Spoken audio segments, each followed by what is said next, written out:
Hey guys, welcome to another video from Historic Militaria. Today we're going to be looking at a sort of Cold War pistol, but not completely Cold War, but a very interesting gun nonetheless. And this is the Croatian PHP MV pistol. And that stands for, the PHP is the first Croatian pistol.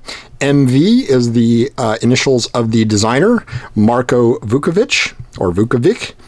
And obviously he was the designer, so first Croatian pistol, Marko Vukovic, PHP MV. Makes sense.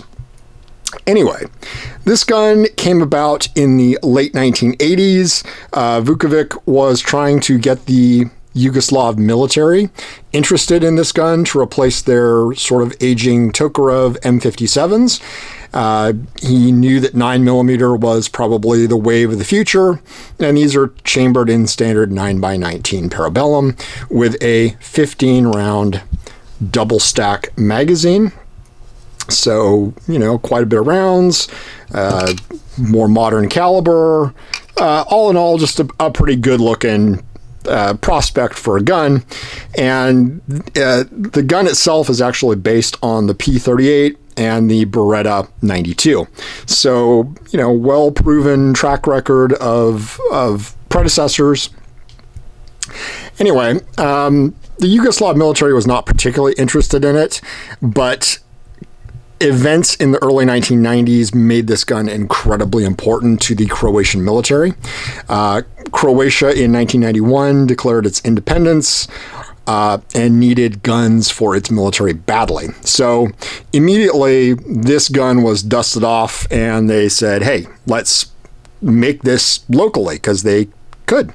And a company named IM Metal, and you can see their trademark right there, that IMP, and that's patent IM Metal, made in Croatia, proudly stamped in English, no less, on the side of the gun. Stepped up and started making these. And they made about 16,000 of these guns in two different variants, and we'll get to the second variant shortly. But the first variant had a 5.5-inch barrel. As you can see, it had the protruding section off the end here, a lot like sort of a shortened little bit of a P38 sticking out there. The interesting thing is, when you actually look at these barrels, and you can see better on this one, you can see this ridge right here, and that is actually the rifled section. Goes through here, and this section was actually made by Walther for IM Metal, and then they would actually make that section of the barrel, the rifled section, send it to Croatia. Croatia would then assemble it into the gun, and they would make the rest of the pistol in-house. So just kind of an interesting little side note to these. That's why you see the seam on all of these. Anyway, they saw extensive service in the Croatian Civil War, or War of Independence, however you'd like to phrase it, and they were, I'm not going to say they were terribly popular, because they were prone to breakage. They did have some issues. They are incredibly fiddly to take apart and put back together, and I'm not even going to attempt it on camera here. But nonetheless, they were a gun that would arm you, and it was a point of pride that it was made in Croatia by Croatians for the Croatian military. So let's just jump right into it. These, first thing you're going to notice is the patent IMP. That's, like I said, the manufacturer IM Metal, made in Croatia. And then your serial number is going to be right there. And your serial number will be repeated right there. And those two numbers should obviously match, like they do on this one. And if you've got one of the long barrel versions, that is the early version, and you're going to be looking at usually serial numbers under about 5,000. And you will notice some differences in these guns. This gun has a very matte finish, whereas this gun has a more sort of shiny plum blued finish. The metal's turning a little bit plum. There were minor manufacturing differences in the guns as they were manufactured. And it seems like IM Metal was constantly updating minor things about them. The first several batches of these guns were pretty prone to breakage. So I'm not exactly sure that I'd take these out and shoot them extensively, because getting spare parts is going to be a little bit hard. But the operation of them is pretty simple. If you understand the P38 at all, this is going to be very, very similar to that. It is a double single action gun. This one is nicely marked. Obviously, this is on fire. That's your safety. Put that down, you're going to be unsafe. This is your slide hold open lever, and this is your disassembly lever. To disassemble it, you would just push that down like that, and then go through your complicated disassembly process, which I wouldn't inflict on anyone right now. And as you can see on this side, the gun is marked PHP MV, and that is actually an importer stamp, and then 9mm parabellum. And then one other thing we should always note is the Croatian crest is proudly displayed on the top of all these guns, to let you know exactly who made it and who was using it. So after about 5,000 of these guns, sort of feedback was, we really don't need a 5.5-inch barrel. They're a little bit ungainly, so maybe something a little bit smaller would be good. And in stepped the compact version, which is a 4-inch barreled gun. They did away with the bit there to make it a little bit more compact and more in line with sort of the size that you would expect from a sidearm to be used in the military. Again, the action remained the same, this single double action. Up is fire, down is safe, and your markings are going to stay the same. I have heard these designated a different version, but the markings did stay the same. PHP MV is the model that the Croatian military designated it, and that did not change. Apparently the grips on the very first manufactured ones were wooden. The vast majority of grips you'll see is this synthetic, I'm not sure if it's polymer, or I don't think it's Bakelite, but it's just a synthetic material, ridged nicely. They do actually feel pretty good in the hand. They're a nice heavy gun. They've got some heft to them, but again, finding spare parts for them is going to be pretty much unobtainium as far as I understand.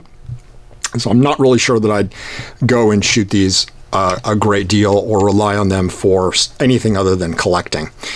Now, one interesting aspect is that they were surplused out pretty rapidly, because by the mid to late 90s, the Croatian military was rapidly upgrading their guns, and they went for other models. And one very interesting thing is IM Metal turned into HS Product, which made a gun that we know as the Springfield XD. In Croatia, it's known as the HS2000. Here it's the Springfield XD, and they've made something like 6 million of them or some ungodly amount. They're everywhere. They're pretty easy to find, and they are sort of the descendant of this gun. This is the first gun that was made, and then this turned into the XD after, you know, they sort of learned to mass produce guns. But going back to this, of this model, they made about 11,000 of these, and this is by far obviously the more common version that you'll generally see. And your serial numbers are going to be in the same place, and they're going to be matched as well. You got your serial number here, serial number there. So frame to slide, and then your barrel is also going to be numbered to the gun as well, but that is actually going to be obscured and only seen when you take the barrel out. Your markings remain the same on these.